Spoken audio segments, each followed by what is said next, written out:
Une journée ordinaire commence dans les deux écoles voisines, Kikyo et Chidori.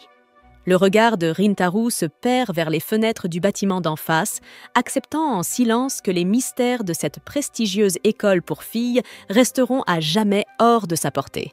Surtout que les filles de Kikyo évitent les garçons de Chidori comme la peste. Un matin, Saku Shuhei et Ayato se disputent avec deux gars venus d'un autre établissement. Chaque camp veut reculer, se rejetant mutuellement la faute de s'être gêné. Juste au moment où les choses risquent de dégénérer, Rintaro intervient et fait fuir l'autre groupe. Il suffit d'un simple regard pour les terroriser. Il réprimande gentiment ses amis pour avoir semé la pagaille. Mais Shuhei lui retourne la remarque. Selon lui, c'est Rintaro qui a provoqué les autres en premier. Apparemment, CS garçons avaient déjà mentionné Rintaro un peu plus tôt. Alors qu'ils reprennent leur chemin vers l'école, Rintaro se souvient soudain d'où l'un d'eux pourrait l'avoir vu. Un jour, devant chez lui, un couple s'était disputé dans la rue. La fille avait giflé son petit ami avant de s'en aller furieuse. Rintaro, voulant l'aider, s'était approché du garçon pour vérifier s'il allait bien. Mais le pauvre avait paniqué, pensant qu'il allait se faire frapper, et s'était enfui avant de trébucher et de se blesser. Six amis écoutent, peu impressionnés. Rintaro a peut-être bon cœur, mais avec un visage comme le sien, les gens pensent généralement qu'il est prêt à tuer quelqu'un. En marchant, il croise deux élèves de Kikyo, qui baissent aussitôt les yeux pour éviter tout contact visuel. L'une d'elles fait tomber son mouchoir. Shuhei, dans un élan de gentillesse, le ramasse et tente de le lui rendre, mais la fille le foudroie du regard et lui ordonne de le jeter, refusant d'avoir affaire à des types comme eux. Malgré ce rejet évident, Shuhei fait mine de ne pas s'en formaliser. Il se persuade qu'elle était juste trop timide pour parler à un mec aussi séduisant que lui. Sur ce, les garçons entrent dans leur propre établissement, un bâtiment sobre et sans prétention, juste à côté de l'élégante académie Kikyo. Rintaro ne peut s'empêcher de réfléchir à la différence frappante entre les deux écoles. À chaque croisement, les filles de Kikyo agissent comme si les garçons de Chidori étaient radioactifs. Chidori est une école publique réservée aux garçons, connue pour être remplie d'idiots et classée parmi les dernières au niveau scolaire et en réputation. Le mépris que Kikyo voue à Chidori est tel qu'ils gardent même leurs rideaux fermés pour ne pas voir le bâtiment voisin. En consultant son téléphone, Rintaro reçoit une notification lui rappelant qu'il doit aller travailler plus tard. Il doit donc décliner l'invitation de ses amis. Plus tard dans la journée, la pluie tombe sans relâche. Mais Rintaro court à travers l'averse pour rejoindre le café où il travaille. Une fois arrivé, il demande à la gérante, qui est aussi sa mère, Kyuko, si c'est vraiment une bonne idée qu'il soit en contact avec les clients, craignant que son apparence ne les effraie. Mais Kyuko le rassure. Ce n'est pas un souci, il n'y a qu'un seul client dont il devra s'occuper aujourd'hui. Tout le reste de l'équipe est occupé à préparer les pâtisseries pour l'événement du lendemain, laissant Rintaro seul au comptoir. Alors qu'il installe les choses derrière le bar, il remarque un parapluie mouillé posé près de l'entrée. Il jette un coup d'œil vers une table voisine et est surpris d'y voir une fille qui semble être au collège, assise seule. Ce qui attire encore plus son attention, c'est le nombre de gâteaux qu'elle a déjà mangés. Les assiettes vides autour d'elle suffiraient à faire tourner les têtes. Notant son regard, la jeune fille rougit aussitôt de gêne et commence à s'étouffer. Sans réfléchir, Rintaro se précipite pour lui tendre un verre d'eau. Elle le vide rapidement, mais devient visiblement mal à l'aise, avant même qu'il ait pu dire un mot. Elle le remercie pour la nourriture et s'enfuit du café en panique. Restant là, interdit, Rintaro se reproche aussitôt de l'avoir effrayé. Plus tard, dans la soirée, alors qu'il ferme le café, Kyuko mentionne en passant que la fille s'appelle Kuruko et qu'elle est en fait une cliente régulière. Cela ne fait qu'aggraver la culpabilité de Rintaro, qui s'inquiète à l'idée qu'elle ne revienne plus à cause de lui. Kyuko, de son côté, balaie ses doutes d'un revers de main et insiste.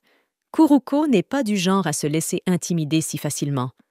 Avec son enthousiasme habituel, elle déclare que les gâteaux sont la solution à tous les problèmes. Reconquérir Kuruko ne devrait donc pas être si difficile. Le lendemain, Rintaro est encore troublé par ce qui s'est passé. Pendant la pause déjeuner, il est perdu dans ses pensées, se demandant comment il pourrait s'excuser, ou s'il aura la chance de la recroiser. Lorsque ses amis s'approchent, il les éconduit et leur dit de continuer sans lui. Alors qu'il s'éloigne, Sohei s'interroge à voix basse sur les raisons pour lesquelles Rintaro ne parle jamais vraiment de ce qu'il pense. Après les cours, Rintaro est allongé dans sa chambre lorsque Kyuko entre soudainement avec une nouvelle inattendue. Kuruko est au café et souhaite lui parler. Encore en tenue décontractée, il descend en vitesse. Il la trouve qui l'attend. Pris au dépourvu par sa présence, il la salue avec un peu de maladresse. Et soudain, elle lui dit qu'elle va le récompenser. À sa grande surprise, Rintaro se retrouve assis en face d'elle, une part de gâteau à la fraise et une boisson posée devant lui. Bien qu'intrigué, il se laisse porter par le moment. Kuruko était apparemment venue s'excuser pour sa fuite soudaine la veille.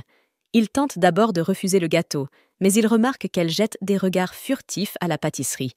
Sans dire un mot, il glisse doucement l'assiette vers elle, lui proposant de le reprendre. Malgré une résistance initiale, la tentation du dessert est trop forte pour qu'elle puisse y résister. Rintaro l'observe, tandis qu'elle prend de petites bouchées joyeuses, réalisant à quel point son appétit est grand pour une fille à la silhouette si frêle. Lorsqu'elle a fini, Kuruko explique qu'elle n'avait pas prévu de manger autant de gâteaux. Elle pensait être seule, en sécurité pour se laisser aller, jusqu'à ceux qui la surprennent en pleine frénésie. Ce qui l'a embarrassée, ce n'était pas la peur, mais le fait d'avoir été vue dans cet état. Elle avoue qu'elle l'avait déjà vue aider au café et qu'elle avait toujours été curieuse à son sujet. Ce n'est qu'à ce moment-là que Rintaro comprend qu'elle ne s'était pas enfuie par peur. Elle était partie parce qu'elle était nerveuse. Non pas parce qu'il avait l'air effrayant, mais parce que quelque chose en lui faisait battre son cœur plus vite. Il se surprend à penser que, dans un jour normal, la plupart des filles réagiraient à sa vue par un frisson ou une hostilité à peine voilée. Et pourtant, les paroles de Kuruko sont à l'opposé complet. Le souvenir de sa petite confession repasse dans sa tête et, contre toute attente, il sent la chaleur lui monter au visage. Troublé par cette soudaine vague d'émotions, il se lève et propose de la raccompagner jusqu'à la gare, puisqu'il se fait tard. Kuruko, réalisant l'heure, semble surprise, mais accepte. Cependant, après avoir acheté un autre gâteau, elle décide finalement de rentrer seule à pied, disant que la gare n'est pas loin. Alors qu'elle s'éloigne, elle se retourne soudainement. Avec un sourire qui illumine tout son visage, elle lui dit qu'elle ne l'a jamais trouvé effrayant. Pas une seule fois. Elle le remercie à nouveau pour le gâteau, puis disparaît dans la nuit. Sans qu'il ne s'en rende compte, deux garçons postés à distance observent la scène, un sourire mauvais aux lèvres. De retour dans sa chambre, Rintaro fixe des cafards près de sa porte, puis enfouit son visage dans ses bras, l'esprit embrouillé. La gentillesse que Kuruko lui a montrée entre en conflit avec la manière dont les autres le traitent d'habitude. Et soudain, tous les commentaires négatifs de son passé refont surface. Des remarques qui l'ont suivi depuis l'enfance. Mais à travers ce vacarme intérieur, la voix de Kuruko se glisse, douce mais assez perçante pour laisser pour la première fois depuis longtemps, quelque chose de chaleureux naît en lui. Mais ce calme est vite interrompu lorsque Kyuko fait irruption dans sa chambre, tenant une boîte familière entre les mains. Karuko avait apparemment oublié l'un de ses gâteaux. Kyuko l'avait retrouvé abandonné dans la rue, à quelques pas seulement du café. Immédiatement, l'inquiétude de Rintaro refait surface. Il se précipite dehors, parcourant les rues alentour à sa recherche. Il sait que la nuit peut être dangereuse et il redoute que quelque chose de grave ne lui soit arrivé. Au bout de peu de temps, il entend son nom mentionné non loin et suit la voie. Il découvre Karuko acculée par deux hommes. Il lui pose des questions insistantes à propos de sa relation avec lui. Rintaro s'approche discrètement, restant caché dans l'ombre pour écouter. Les deux hommes commencent à déverser des rumeurs sur lui. Ils qualifient Rintaro de délinquant, affirmant que sa réputation le suit depuis le collège. Ils parlent de son école actuelle, la qualifiant de repère à fauteur de troubles, et prétendent que ses amis sont tous des CA perdus. Ces paroles brisent quelque chose en lui. Il sait bien que Shigur n'est pas une école réputée, et lui-même est loin d'être parfait. Mais s'entendre dépeindre ainsi comme une menace l'attriste profondément. Puis Karuko prend la parole. Elle reconnaît que les rumeurs peuvent être perturbantes, mais elle demande calmement pourquoi il juge quelqu'un uniquement sur des ragots. Rintaro relève la tête, touché par ces mots. Elle poursuit en expliquant que s'il prenait simplement le temps de lui parler, il verrait que Rintaro n'a rien à voir avec le portrait qu'il dresse de lui. Les deux hommes, obstinés, refusent de l'écouter.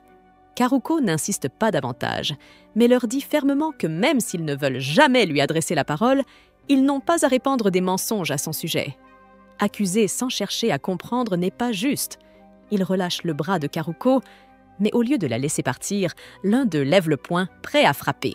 Sans hésiter, Rintaro surgit et s'interpose, protégeant Karuko de son propre corps. Karuko pousse un cri de stupeur, paralysée par la peur, tandis que Rintaro se dresse comme un rempart devant elle. Une fois assuré qu'elle va bien, il tourne son regard noir vers les deux agresseurs. Dès que leurs yeux croisent les siens, ils blêmissent. Terrorisés, ils reculent aussitôt et prennent la fuite sans jamais oser se retourner. Karuko se précipite vers Rintaro, levant les mains vers son front désormais en sang, là où il s'est cogné contre le mur. Elle s'excuse frénétiquement, se reprochant la blessure. Mais Rintaro tente de la rassurer. Ce n'est pas le coup qui l'a blessée. Il s'est cogné contre le mur en se précipitant pour la protéger, alors ce n'est pas aussi grave que ça en a l'air. Puis, contre toute attente, il ajoute que cette blessure est une punition. Sa propre façon de s'excuser. Au fond, il n'avait pas vraiment cru à ses paroles au début, et voilà qu'elle se retrouvait embarquée dans des ennuis simplement à cause de son lien avec lui. Il baisse la tête, s'inclinant profondément, le cœur lourd de regret. Il s'excuse, non seulement de l'avoir mêlé à tout cela, mais aussi d'avoir sous-estimé sa sincérité. Karuko tente de lui relever la tête, mais Rintaro est écrasée par la culpabilité. Elle n'avait fait que lui témoigner de la gentillesse, et c'est pourtant elle qui avait souffert. Mais au lieu de le laisser s'excuser encore, Karuko essuie doucement le sang sur son front et lui dit quelque chose qu'il n'avait encore jamais entendu. Elle ne comprend pas pourquoi les gens ont peur de lui alors qu'il est manifestement une personne gentille. Elle n'accepte pas ses excuses. À la place, elle le remercie simplement. Et à cet instant, quelque chose change. Rintaro, qui s'était depuis longtemps résigné à être mal compris, se sent soudain attiré par ses mots et sa chaleur. Il n'aurait jamais imaginé que quelqu'un puisse le regarder ainsi. Après des années à endurer les regards pleins de peur ou de mépris, le sourire de Karuko lui paraît comme une lumière qu'il pensait ne plus jamais revoir. Pour s'assurer qu'elle rentre saine et sauve, Rintaro l'accompagne jusqu'à la gare. Quand ils se séparent, il tourne les talons, prêt à rentrer chez lui. Mais Karuko l'appelle. Il se retourne, surpris, et la voit sourire encore une fois. Elle l'invite à passer du temps ensemble et à manger des gâteaux un jour. Stupéfait, mais touché, Rintaro accepte. Puis ils prennent des chemins séparés. Rintaro rentre seul, tandis que Karuko attend son train, se rappelant encore la chaleur de ses bras lorsqu'il s'était interposé pour la protéger. Le lendemain matin, il arrive à l'école beaucoup plus tôt que d'habitude, incapable de dormir la veille. 6 pensées sont encore pleines de Karuko. Alors qu'il regarde par la fenêtre, se demandant quand elle repassera au café, quelque chose d'inattendu se produit. Les rideaux du bâtiment de Kikyo bougent. À sa grande surprise, c'est Karuko qui jette un coup d'œil à travers la vitre. Pendant un instant, leurs regards se croisent à travers la cour. Tous deux restent figés de stupeur, et Rintaro referme rapidement les rideaux, troublé. Comment Karuko peut-elle être dans le bâtiment voisin? Il pensait qu'elle était au collège, et peu à peu, la vérité s'impose à lui. Karuko est en réalité une élève de Kikyo.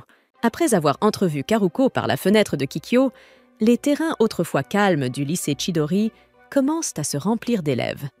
Shohei se plaint à Rintaro, depuis sa place, des regards insistants que lui lancent les filles de Kikyo. En temps normal, il s'en ficherait, mais aujourd'hui, c'est différent. Chaque fille qu'il croise lui jette un regard de mépris, et il commence à se sentir tendu. Peu après, Sakyu et Ayato les rejoignent, lançant un joyeux « bonjour » malgré l'humeur maussade de Shohei. En discutant, ils révèlent qu'eux aussi ont reçu des regards peu aimables de la part des filles de Kikyo plus tôt dans la journée.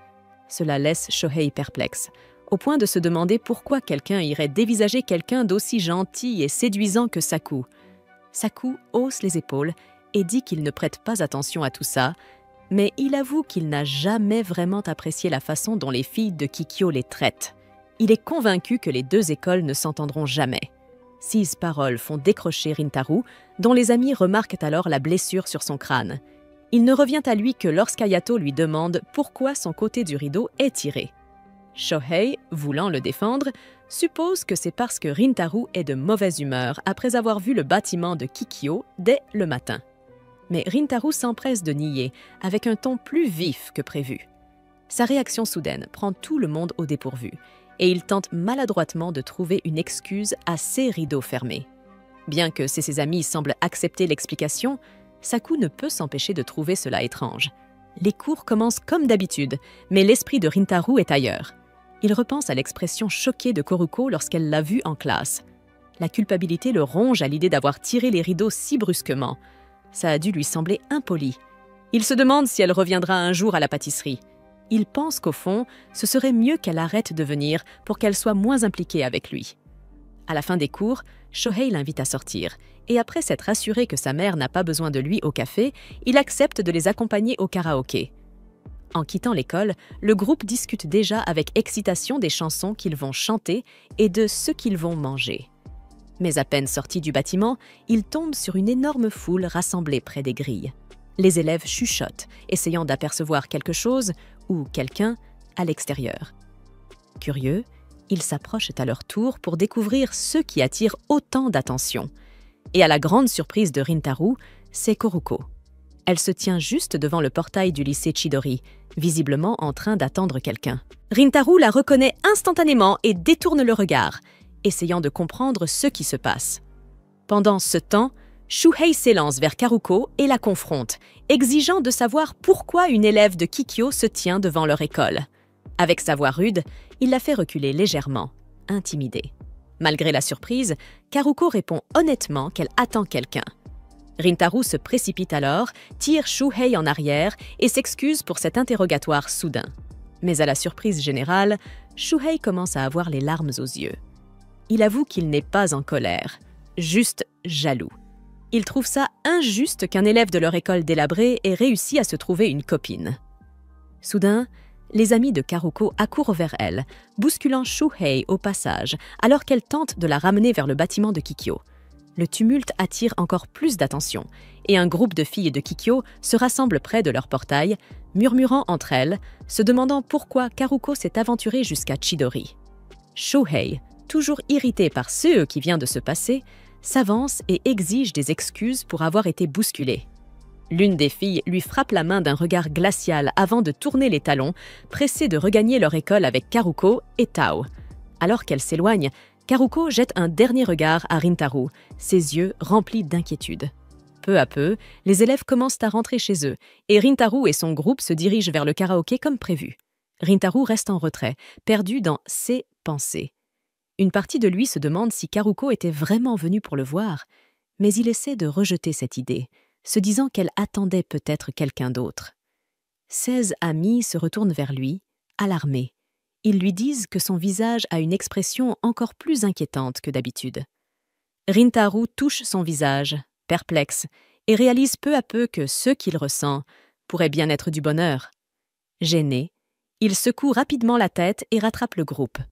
Au karaoké, il reste distrait pendant que Shuhei chante à tue-tête en arrière-plan. Saku finit par le remarquer et lui demande s'il y a quelque chose qui ne va pas. Hayato et Shuhei acquiescent en interrompant leur chanson, notant à quel point il est étrange depuis le matin. Rien que le fait qu'il soit venu avec une blessure les avait déjà inquiétés. Alors que tous attendent une réponse, Rintaro hésite à leur dire la vérité au sujet de Karuko. Mais dans sa tête, il imagine déjà leur réaction. Finalement, il ment avec un sourire, balayant leurs préoccupations d'un geste. Hayato et Shuhei ne posent pas plus de questions, mais lui rappellent qu'il peut leur parler quand il veut, puis passe le micro pour la chanson suivante. Rintaro prend le micro, et avant que la chanson ne commence, il adresse un sourire à Saku pour le rassurer. Tout va bien. Saku hoche la tête et n'insiste pas, choisissant plutôt de chanter avec lui. Plus tard dans la soirée, alors que Rintaro rentre chez lui, il remarque que les lumières de la pâtisserie sont encore allumées, bien qu'il soit passé l'heure de fermeture. Intrigué, il entre et tombe sur Karuko, tout sourire, les yeux brillants d'enthousiasme. Elle s'excuse pour la scène de tout à l'heure devant les grilles de l'école, avouant qu'elle ne s'attendait pas à une telle tension entre les deux établissements. Rintaro bafouille, lui assurant aussitôt qu'elle n'a aucune raison de s'excuser. Avant qu'il ne puisse ajouter quoi que ce soit, sa mère entre dans la pièce et le réprimande. Il aurait dû prévenir Karuko au lieu de la faire attendre. Elle lui propose une part de gâteau que Karuko refuse poliment, jusqu'à ce que son ventre grogne bruyamment. Kyuko éclate de rire et Rintaro tente de retenir un fou rire. Karuko devient écarlate, mais Rintaro l'invite doucement à partager le gâteau avec lui, sa voix plus tendre que d'habitude. Silencieusement, il l'observe savourer chaque bouchée avec bonheur. Son visage est serein et pendant un court instant, tout semble paisible. Entre deux morceaux, Karuko s'arrête et demande des nouvelles de Shohei. Rintaro la rassure. Il va bien, malgré l'agitation plus tôt. Poussé par la curiosité, il lui demande ce qui l'a poussé à venir jusqu'à la grille de Chidori. Karuko répond honnêtement qu'elle était venue juste pour le voir. Elle s'excuse encore pour le tumulte que sa présence a causé, mais Rintaro l'interrompt aussitôt, trop vite, et avoue, sans réfléchir, qu'il est en réalité heureux qu'elle ait attendu là pour lui. Les mots lui échappent avant qu'il puisse se retenir, et ses joues s'enflamment aussitôt. Il s'excuse précipitamment, gêné d'avoir été aussi direct et maladroit, mais Karuko l'arrête. Elle lui dit que ces mots l'ont rendue heureuse et qu'il ne devrait pas les reprendre. Leurs regards se croisent brièvement, avant qu'ils ne détournent vite les yeux, rougissant tous les deux. Un silence gêné s'installe, chargé de cette étrange complicité embarrassée. Pour tenter de briser la tension, Rintaro avoue qu'il avait eu peur qu'elle ne revienne plus à la pâtisserie après avoir découvert qu'il était de Chidori. Il pensait qu'elle ne voudrait plus avoir affaire à quelqu'un comme lui. Contre toute attente, Karuko lui répond qu'en réalité, elle est contente qu'il soit de Chidori. Mais elle ne dit pas pourquoi. Au lieu d'expliquer, elle se lève brusquement en disant qu'il se fait tard et qu'elle doit rentrer. Avant de sortir, elle se retourne une dernière fois avec un sourire doux. Elle lui dit simplement qu'elle voulait apprendre à mieux le connaître. Mais juste avant qu'elle ne franchisse la porte, Rintaro aperçoit une autre expression furtive sur le visage de Karuko. Une expression qui ressemble à un discret regret. Même après son départ, il reste près de leur table, figé, les yeux dans le vide, alors que sa présence s'efface doucement. Il baisse les yeux vers le gâteau à moitié entamé et ressent une pointe de culpabilité. Il se demande s'il a dit quelque chose de mal, s'il l'a blessé sans s'en rendre compte. C'est à ce moment-là que Kyuko entre à nouveau dans la boutique et remarque l'absence de Karuko. En voyant l'air sombre de Rintaro, elle panique légèrement. C'est la première fois qu'elle le voit aussi abattu. Sans poser de questions, elle le conduit doucement vers la partie habitation de la boutique. Finalement, il lui raconte ce qu'il s'est passé. Elle l'écoute avec attention, puis lui tape gentiment l'épaule, avant de lui donner une pichenette sur le front, agacée, en le réprimandant pour avoir laissé Karuko rentrer seule aussi tard. Rintaro, toujours troublé par les derniers mots de Karuko, exprime sa frustration. Kyuko le fixe, incrédule, se demandant comment elle a pu élever quelqu'un d'aussi obtus. Elle lui dit clairement qu'il fait à Karuko exactement ce qu'il déteste que les autres fassent à son égard, la juger par son école. Karuko n'a jamais hésité à lui parler, ne l'a jamais méprisé parce qu'il vient de Chidori. Au contraire, elle s'est approchée de lui avec rien d'autre que de la bienveillance. Quand Kyuko lui demande ce qu'il pense réellement de Karuko, l'esprit de Rintaro se remplit de toutes les choses blessantes qu'on a dites sur lui au fil des années. Il se sent indigne de connaître quelqu'un comme elle, et sans prévenir, il se frappe lui-même au visage, surprenant Kyuko qui voit immédiatement le sang couler de son nez. Sa mère se précipite pour le soigner, paniquée. Pendant qu'elle panique, Rintaro reste silencieux, plongé dans ses pensées. Le poids de l'expression de Karuko hante encore son esprit. Il comprend enfin qu'il l'a véritablement blessé. Avec une détermination nouvelle, il remercie sa mère pour ses paroles et prend la décision de tout réparer dès le lendemain. Le matin suivant, Karuko arrive à l'école plus tôt que d'habitude et s'arrête net en voyant Rintaro l'attendre juste devant les grilles de Kikyo. Lorsqu'il l'aperçoit, il s'avance vers elle et lui avoue qu'il est là uniquement pour elle. Un peu hésitant, il s'excuse de l'avoir blessée. Karuko semble déconcertée. Alors Rintaro lui explique que lorsqu'elle a quitté la boutique la veille, il a aperçu une expression triste sur son visage. Gênée, Karuko s'accroupit, cachant son visage entre ses mains. Elle s'excuse de lui avoir montré ce côté d'elle-même et de l'avoir inquiétée. Rintaro s'agenouille à son tour pour être à sa hauteur, tentant doucement de l'empêcher de s'excuser encore. Et à ce moment précis, il comprend quelque chose. Karuko a toujours été sincère avec lui. Il lui doit la même honnêteté en retour, surtout une explication, pour qu'elle ne se sente pas coupable d'avoir simplement exprimé ses émotions. Il lui avoue qu'avant de la rencontrer, il avait accepté comme une évidence que Kikyo et Chidori seraient toujours en conflit. Mais depuis qu'il a appris qu'elle venait de Kikyo, entendre d'autres garçons de Chidori critiquer son école avait commencé à le blesser, parce qu'il n'aimait pas qu'on parle d'elle de cette façon. Mais aujourd'hui, il comprend qu'il avait tort de se concentrer autant sur les différences entre leurs écoles. Il s'excuse à nouveau, cette fois pour avoir accordé plus d'importance à ce que les autres pourraient penser qu'à ce que Karuko ressentait vraiment. Et il ajoute qu'il était sincère, savoir qu'elle l'attendait devant l'école, ça l'a vraiment rendu heureux. Karuko, d'abord surprise, laisse peu à peu apparaître un sourire doux.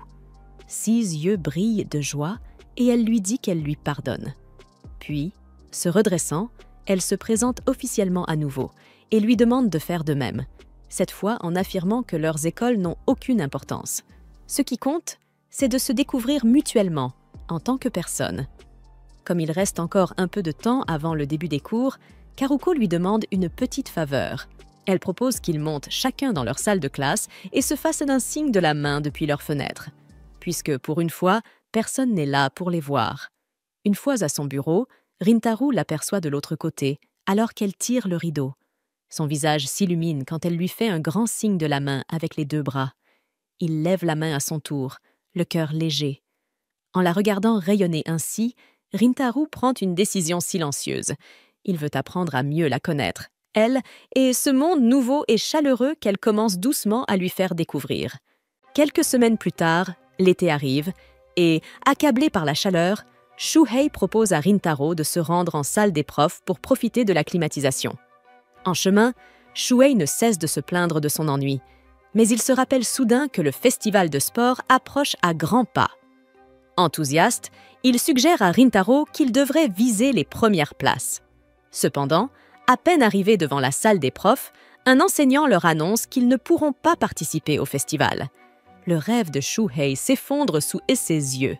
Furieux, il s'emporte et demande pourquoi ils sont exclus. Le professeur lui rappelle que les élèves ayant échoué aux examens de mi-trimestre devront passer une épreuve de rattrapage qui tombe justement en même temps que le festival. Shuhei réplique que les examens n'ont même pas encore commencé, donc personne ne peut savoir à l'avance s'il va échouer. Mais lorsque l'enseignant lui demande s'il est confiant de réussir, Shuhei admet, sans détour, qu'il est sûr d'échouer. Le professeur n'est pas vraiment surpris, mais Shuhei le supplie alors de lui donner une motivation quelconque pour étudier. Il lui propose un marché. S'il réussit les examens astérisque et astérisque gagne au festival, le professeur devra lui offrir une glace. Cette idée lui donne un court regain de motivation, mais à peine de retour en classe, la panique le rattrape. Il implore Saku de l'aider, car il est le seul, selon lui, à posséder plus de 3 neurones dans leur groupe. Saku refuse net. Il lui rappelle qu'il s'était donné corps et âme à l'aider l'année dernière pour qu'au final Shuhei échoue quand même. Pendant qu'ils se disputent dans un coin de la salle, Hayato va voir Rintaro, qui, lui aussi, est convaincu qu'il n'a aucune chance de réussir. Hayato lui conseille alors de persuader Saku de les aider, coûte que coûte. Mais à ce moment-là, Shuhei explose. Il accuse Saku de ne pas vouloir les aider exprès pour qu'ils ratent le festival. Il affirme avec colère qu'ils réussiront même sans lui. Saku n'a rien contre cette idée. Mais c'est Rintaro qui perd tout espoir, réalisant que sans l'aide de Saku, il est perdu. C'est alors qu'il reçoit un message de sa mère. Elle lui demande d'inviter Karuko à la boutique, car une journée de promotion est en cours. Rintaro se rend compte que cela fait un moment que Karuko n'est pas venue les voir. Il suppose qu'elle a dû épuiser son argent de poche. Un peu plus tard, lorsque le cours commence, Rintaro reste absorbé par son téléphone, hésitant à envoyer un message à Kaoru. Il finit par rassembler assez de courage pour inviter Karuko à la boutique, mais elle ne répond pas. Toute la journée, à l'école, il ne fait qu'attendre qu'elle voie enfin son message. Ce n'est qu'à la fin des cours qu'il se dit que, peut-être, les filles de Kikayo n'ont pas le droit d'utiliser leur téléphone pendant les cours. Heureusement, Karuko finit par lui répondre. Elle s'excuse, expliquant qu'elle est bien trop occupée ce mois-ci pour venir à la pâtisserie. Rintaro est déçu par sa réponse, mais à peine a-t-il le temps d'y penser que Shuhei tape violemment des mains sur la table, déclarant qu'ils vont à la bibliothèque municipale pour étudier. Rintaro le suit, convaincu que Shuhei fait tout ça uniquement pour éviter Saku. Une fois installés à la bibliothèque, ils essaient de se concentrer. Mais Shuhei comprend très vite qu'il est totalement perdu. Il n'arrive même pas à résoudre une seule question. Rintaro lui propose alors qu'ils aillent supplier Saku, parce qu'il est le seul capable de leur enseigner efficacement. Mais Shuhei se sent trop coupable. Il a échoué l'année dernière malgré les efforts de Saku, et il pense que celui-ci ne veut plus avoir affaire à lui. Rintaro lui assure que Saku fait juste semblant d'être dur, et finit par le convaincre d'aller s'excuser auprès de lui. Pendant ce temps, Rintaro essaie de se remettre à ses exercices. Soudain, il aperçoit 2 filles qui tournent en rond, visiblement à la recherche d'une table libre. Il décide de leur céder sa place. En descendant les allées de la bibliothèque, une voix lui semble familière. Il s'arrête et tend l'oreille. C'est Karuko. Pris de surprise, il se précipite pour vérifier si c'est bien elle. Et en effet, c'est elle. Karuko est là, concentrée sur ses révisions, tout en aidant une amie. Rintaro pousse un petit cri de surprise, puis se cache aussitôt, de peur qu'elle ne le voie. Il observe discrètement. Maintenant, il comprend pourquoi elle n'a pas pu passer à la boutique. Elle est débordée de travail. Et cela fait sens. Elle est dans un établissement d'élite, bien supérieur au sien. Il continue à écouter leur conversation, découvrant que Karuko aime gribouiller dans ses cahiers pendant ses pauses et qu'elle est première de sa classe. Rintaro prend alors pleinement conscience du fossé qui les sépare. Il sort de la bibliothèque, le cœur serré, se disant que Karuko est vraiment incroyable. Elle est au sommet d'une école où tous les élèves sont brillants. Lui, en revanche, n'est qu'un cancre dans une école de bras cassés. Il décide de faire une sieste, convaincu que les études ne lui serviront à rien de toute façon. Mais au moment où il ouvre les yeux, Karuko est là. Rintaro sursaute en la voyant et lui demande, paniqué, ce qu'elle fait là. Mais Karuko, elle, semble ravie de le revoir. Elle lui explique qu'elle l'a aperçu en passant et qu'elle a décidé de faire une pause pour venir lui parler. Rintaro se lève en vitesse et lui libère un peu de place. Karuko lui demande alors s'il est venu à la bibliothèque pour étudier lui aussi, ce à quoi il répond d'un hochement de tête nerveux. Puis, elle s'excuse de ne pas avoir pu accepter son invitation à venir à la boutique. Rintaro lui répond que ce n'est pas grave, car il y a une journée de réduction tous les mois. Karuko sourit et lui dit qu'elle gardera son emploi du temps libre la semaine prochaine et qu'elle aura mis assez d'argent de côté grâce à son petit boulot d'ici là. Rintaro en reste bouche bée. Il croyait que Karuko venait d'une famille riche. Elle rit doucement en l'entendant et lui répond qu'il se trompe complètement. Elle a intégré Kikayo grâce à une bourse et elle s'accroche désespérément à la première place pour continuer à la mériter. Elle commence à lui raconter à quel point il est difficile de rester concentrée en ce moment. Elle doit étudier toute la journée et parfois elle se pince pendant les cours pour ne pas s'endormir. Rintaro, intrigué, lui demande pourquoi elle se donne autant de mal. Karuko lui explique qu'elle a supplié son père de la laisser aller à Kikayo, même si leur famille n'en avait pas vraiment les moyens. Il a accepté. Et maintenant, elle veut lui prouver qu'il a eu raison de croire en elle. Elle est fière de ce qu'elle a accompli jusqu'à présent. Rintaro réalise, honteux, qu'il l'avait encore une fois jugée sans rien savoir d'elle. Mais il prend son courage à 2 mains et lui demande si elle accepterait de lui donner quelques cours. Il ne veut pas échouer cette année, surtout pas pour ses amis.